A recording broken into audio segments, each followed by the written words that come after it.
Hey guys, how are you doing? Good, thanks. How are you? Thanks, bro. How are you? I'm fine, I'm fine. Thanks for having me back here. Oh, no problem. All right. Since it's been 6 years, yeah, since we last talked, I'll ask you guys to introduce yourself again and introduce the band. Sure, I'll start. My name is Scott. I play guitar. I'm Matt. I'm the singer. My name's Alistair. I also play guitar. Cool. Very straight to the point. All right, let's start. In 2020, 5 years ago, you guys released the album Sell the Future, which is such a solid rock and roll album. And I personally saw a lot of evolution when it comes to songwriting, even though The Depths Below is still one of my favorites. And it's also a very short gap between the albums, just 3 years. You guys usually take more time. Could you tell me a bit about how was writing and producing Sell the Future? Yeah, I mean, we always sort of write songs kind of all along. We don't necessarily stop and write for like a new album. So probably right after we recorded The Depths Below, we had started with a bunch of new ideas for songs. And over the course of the next couple of years, we just got them all together. And then obviously the whole situation with COVID happened, so we had a lot of free time to work on. Well, actually, now that I think of it, that wasn't that album. That was the next album that's going to be coming out. So forget that I just said that. Yeah, yeah, we had the album ready to go and then COVID hit. So it was the release that was a little bit delayed. Yeah, that's correct. My memory was a little foggy about that. Sorry. And that was a bit before COVID exploded, which was probably very bad for you guys on promoting it. Oh yeah, it made things difficult. We weren't able to play any shows, so What about recording and producing it? Yeah, that happened like I want to say was it the fall? Well, actually no, it was probably like the spring of before COVID, right? In 2019. yeah, I think so. Yeah. Yeah, we went in from over a course of a couple weeks to get everything done. I think for us too, when we go into the studio, we're going in with fully formed songs. We're not writing anything in there for the most part. Um, yeah, we worked with Benny Grotto out of Mad Oak Studios. Craig Riggs from Rhodes actually owns that studio too. We've worked with Benny before, and we just have a really good rapport with him. At this point, we kind of have our own like musical shorthand with him. Um, but yeah, great. I love recording with him. We all did a really good job, I think, and yeah, we're really proud of that album overall. We actually went back to him to do the song "Gloomy" that we did for the Ripple album for Creedence Clearwater Revival, and then for this last one again as well. At this point, I think we're pretty much committed to working with Benny for everything we do. Agreed. I think he's the one that produced The Depths Below as well. Yep, exactly. Yeah. Both albums sound great and very solid rock and roll sound. Thank you. Yeah, he's amazing. Yeah, absolutely. And what about the cover art? Who made it? Yeah, it was a guy we found online. We liked his work and we just sort of sent him the album and a sort of brief that sort of make it post-apocalyptic, and he killed it. His name's like is it Timur Kabarov? Cover yeah, Timur Yeah, and Coveroff. Yep. very we gave him the brief, he sent it back, we loved it. So we're very happy, and we're going to start. We started using that logo. He sort of designed the Cortez logos there. We're like moving forward. That's going to be the consistent Cortez logo. I think we've gone album to album, slightly tweaked it, but I think we like that one so much. We're going to set it in stone a bit. Next one chose five of my favorite songs from Cortez, and I want you to tell me a bit about each one of them, the influence it took, and also about the lyrics. I personally suck on lyrics interpretation, so it would be great to get some of the meanings out. Well, we have Matt here, so he's the perfect guy to answer those questions. All right. And for the album Cortez from 2012, and I had to pick Johnny, such a heavy and powerful song. It's probably the song I listen the most this month. The lyrics got to be a true story, so could you tell me a bit about this one? I can, yeah. So this song's kind of about an old friend of mine. Yeah, this guy and I were really good friends in college, and we ended up having kind of a falling out later on in life, and it's the song kind of a I don't know, middle finger, I guess, to him a little bit. He ended up this guy kind of had some alcohol problems, I think, at the time, and he was struggling with life in general, but not a great dude. He ended up kind of falling in love though. He was going to the strip club a lot. And it's one of those things. I don't think he understood that when you're paying someone that they don't necessarily actually really like you. Yeah. So the song is kind of about that whole situation and my frustration of not actually being able to have that conversation with the guy, where it's like, hey man, you're just getting fleeced by this woman. Um, and good for her, because he was not a good dude. So honestly, I'm actually pro her in the Johnny song. What a better way to put that out than on the lyrics, right? Yeah. And the song as a whole is super powerful, and there's no breakdowns. It's all up. Yeah, that's a song that came together really quickly musically as well, and we opened every show that we played with that song probably for a span of about 7 or 8 years, and only retired it maybe, I don't know, after The Depths Below came out. I think maybe we sort of finally retired that one. Yeah, yeah. You guys have in the absolute, you guys have all gone wrong. That kind of sounds has the same energy, I guess. Musically, it's very powerful. It's like a punch in the face. Thank you. It was the first song I listened from Cortez. It's very, very good to make a good first impression. Yeah, I don't know that we've ever actually, I mean, we opened the record with that one, All Gone Wrong, but I don't know that we've ever actually opened a show with it. So who knows? Maybe in the future that's something we could try. Next one from the Depths Below. All songs from this album seems to be very incredible, and it sounds very incredible as an album. To start, pick a very different one. It's a song called Horizon. Powerful melody, very poetic, and way more melodic than the other ones. And also gets the name of the album and the lyrics. Could you talk a bit about this one? Yeah, I talk about the lyrics, but I think that, I mean, the song itself is like really cool and has a lot of like I think there's kind of like a really progressive element to it in terms of how it progresses through the parts and stuff, which are really cool. I'll let the guys talk about that maybe, but the lyrics, I think so. Obviously, we're up in New England. H.P. Lovecraft, just famous author from Providence, not a particularly great person, but the song was kind of a nod to on our part to kind of think about like the kind of spooky and occult elements that really kind of are centered up here in like Massachusetts area and Rhode Island, the whole kind of New England area too. So that's kind of the take of the song, is this kind of like Lovecraftian nod of the old gods sleeping and that sort of thing, and this guy going mad over the course of all of these old secrets being revealed to him. Nice, nice. Yeah, and musically, that was actually the first song that I sort of brought the riff and the band wrote around, because that was the first album I was on. So I just had the main riff, just a big dirty doom riff, and we jammed in that and came up with the song. Scott, you want to add something? No, I think what Alistair said is pretty much, I think Alistair had like probably at least half of that song. I know he had the main riff and he might have had some more. And then I think a little of the rest of it probably came about from jamming together in the rehearsal space and just kind of, oh, this might sound cool. Let's try this sort of thing, which is what we tend to do with a lot of our songs once we get past a certain point. One more from the Depths Below. That channel is also a very different one.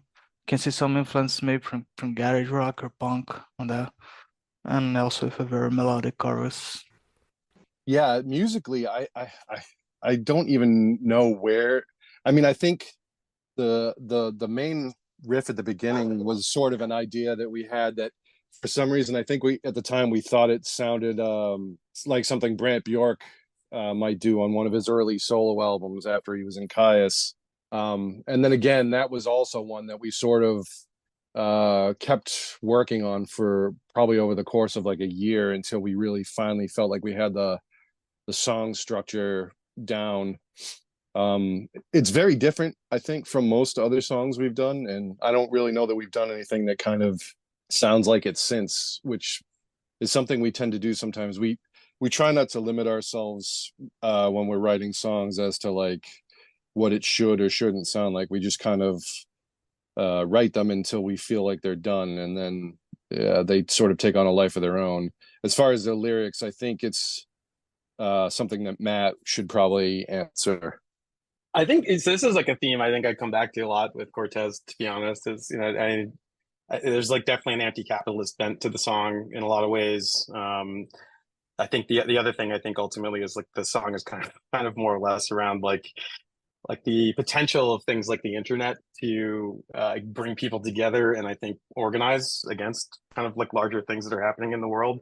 The song itself is actually a nod to like the lyric, or the name of the song is actually a nod to William Gibson's Neuromancer novel. It's actually the opening line of the novel, where Dead Channel comes from, and that novel like famously like huge cyberpunk influence, which is definitely a big influence on my part too. But the song itself is kind of like organizing against a kind of a monolith, so to speak, of anti-worker and anti-people kind of things that are happening all over the world right now. So it is indeed probably the most punk rock song from Cortez. It's definitely one that I mean, I think we do that a lot. Like Scott and I particularly have like kind of a background playing in punk bands when we were younger.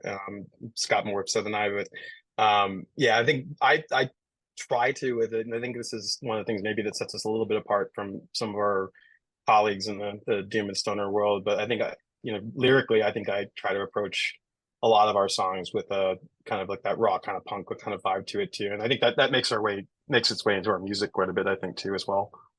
Yeah, and I think something that varies a lot Cortez from the other band on Stoner is I think you guys have a big range of influences, and you can see that. You can see Iron Maiden, you can see Motorhead, you can see a lot of other stuffs than classic Black Sabbath influences, and as you see a lot in this Stoner. I think you're pretty right on. I mean, I would say in addition to those, you know, there's lots of you know, old punk rock and hardcore influences. You know, like for me personally, like Black Flag was a huge band. I really like the band Blast. And then, you know, a lot of the Boston hardcore stuff like Gangrene and Jerry's Kids. I don't know how much of it always makes its way into the music, but I think that sort of coming from a punk rock background is definitely there, at least in spirit. And I think sometimes in tempo as well, because we do make an effort to not always have every song be slow or mid-paced. We try to have like faster songs as well, and that, you know, it's also a little bit of the Iron Maiden, a little bit of the Motorhead, I think a little bit of the punk and hardcore all sort of thrown in a blender. And then even stuff like the Helicopters, or like, you know, Backyard Babies or Turbo Negro, that sort of stuff, probably all is mixed in there as well. Getting like the anti-capitalism vibes. The first one I'm gonna pick from Side of Future is obviously the Deceivers. It's a great rock and roll song with very critical lyrics, which seems to be about U.S. political system, the war business, consumer society, late stage capitalism. Yeah, could you talk a bit about this one? Yeah, you're right on with that. And as far as like the more specific points, I'll let Matt handle that since he's the main lyric writer. Yeah, I think it's like for this song, this song is really funny. This kind of goes back to what Scott was saying, where I think this is like one of our. It's funny because it opens up with that kind of like massive, kind of like doomy riff to it, and then it kind of goes into this more four on the floor, stoner rock, punky kind of vibe to it. But yeah, that song I think it's pretty plain to say that song is very anti-capitalist and really very much about kind of like just the nature of living, you know, particularly in the United States. We're kind of in the imperial core, so to speak, and really it's just kind of everything I think in this country in a lot of ways. Like when we look at our media, when we look at our news, it's really it's all propaganda, whether it's state propaganda or corporate propaganda, and that the song in particular is really kind of speaking to that a little bit, and then really kind of just like how naked it is at this point now too. And obviously it's thankfully for the internet it's easy to get external views of what's happening in here too, but I think that yeah, they're not even pretending anymore what they're doing. This is class war, and that's kind of the nature of the song and what it's really about. Yeah, there's no trying to hide it anymore. And lyrically, it almost reminds me in a way of something that like COC might have done at one point in time. I definitely could hear them like having a very similar message, or they definitely do have a similar message in some songs. I just can't think of what off the top of my head. Yeah, it's very much a middle finger to the man kind of song. Yeah. Yeah, I got the point that corporations are bigger than countries, and that's very scary. Yes. Yeah, they're almost like city states used to be to some extent. The level of influence they have over government all over the world is it's really jarring. It's horrifying. And all right, last one. It's one of my favorites ever. Sharpen the Spear. Lots Oh, of classic Iron Maiden vibes. yeah, that Alistair wrote the music to that one, so I'll let him go with that. Yeah, I think at the time I was listening to a lot of Grand Magus and maybe a bit of a Monomorph, and it sort of came out in a. I mean, the first my working title for it was Valhalla or something like that. Because it sounded very Viking-esque, and uh, I guess that inspired Matt to come up with very Viking-esque lyrics. And actually, our code name, we always have code names for songs when we're writing them before they have like finished lyrics, was actually Steve the Viking. So I think we all sort of picked up on the Viking feel to it. Yeah, it's interesting too because that song. So I'm originally from Hawaii, and the title from that kind of comes from a old Hawaiian battle saying, which I think is I think it's sharpen the spear and gird the loins, or gird the loins and sharpen the spear. Obviously, that's not in English; it's in Hawaiian, but that's kind of the vibe of the song. The song itself. So I do sometimes kind of do songs that aren't necessarily like are more like story oriented songs, and this is definitely one of them. So the kind of the backdrop of the song, it does have that kind of like Viking battle kind of element to it, but the actual background of the song is, you know, what if you were in a civil war, modern civil war in the United States? And I think one of the last lines here is obviously here in the States, gun rights is a very big political issue here. It's a bizarre one. It really shouldn't be that political of an issue considering the amount of gun deaths that we have in this country. But the last couple lines there is basically kind of like referring to an old NRA slogan, which is "You can have my gun, but you can pry it from my cold dead hands." So obviously, the song is being written from the position of the other side, who is absolutely prying that gun from that person's cold dead hands. I used to work in a company to US remotely, and I remember most of my coworkers have guns at home. That's completely not natural for Brazilians, so that was very scary. It's weird here, and like it's funny because it in some ways, and I think the internet doesn't help with this, but in some ways it becomes people's entire personality, and it's a very strange issue in this country when you think about, again the amount of gun deaths that happen there. It's insane in a lot of ways that people don't not only are resistant to the laws, but there's so much. I mean, they're so like this thing is so ingrained in their personalities that they even resist logical things like, I don't know, locking up the gun and keeping it away from children and that sort of thing. But it's sad and scary that this is the reality that we live in. Is your neighbors here, well, our neighbors in the United States, like any one of them could have multiple guns at any point, and yeah, it's just a very weird. It's a weird place. So we should move to spears, right? Because they're safe. Is that the message? Much better, I think. You have to actually stick them with the pointy end as opposed to like just shooting them. Yeah, harder to kill people with spears. I get it. Yeah. A little more work involved. It would be a lot more fair in wars as well. I think so. Definitely would even it out a little bit. You don't need a lot of money to have a spear. Yeah. Okay, let's move on. It's been 4 years since we had a Cortez album. So I believe I can suppose you guys are working on something new already. How is it going so far? Well, it's actually done and ready to come out. As far as we know, as of right now, it's supposed to come out in the beginning of October of this year on Ripple Music again. It's called Thieves and Charlatans, and it's 8 songs. I think the vinyl may have 7, because the runtime was too long, but the digital and CD will have 8. So yeah, we're just waiting for that to come out. We've been playing a few of the songs live, and they seem to be going over well, and people like them so far, which is good. Awesome. Can't wait for that. And all right, guys, that was an absolute pleasure having you back. Would you like to send a last message to the people on Mr. Doom community that will be listen to this interview? Well, first off, I would like just to say thank you to anyone that has taken the time to listen to our music or follow us on social media. Or come to see us for that matter. It means a lot, and we really appreciate it. Eduardo, thank you again for having us. It's really cool to be able to talk to you. Thanks, man. I'm a big fan of your music. That's an honor having you here. Thank you. We really appreciate it. Thank you. Thanks, Eduardo. Cheers. Bye.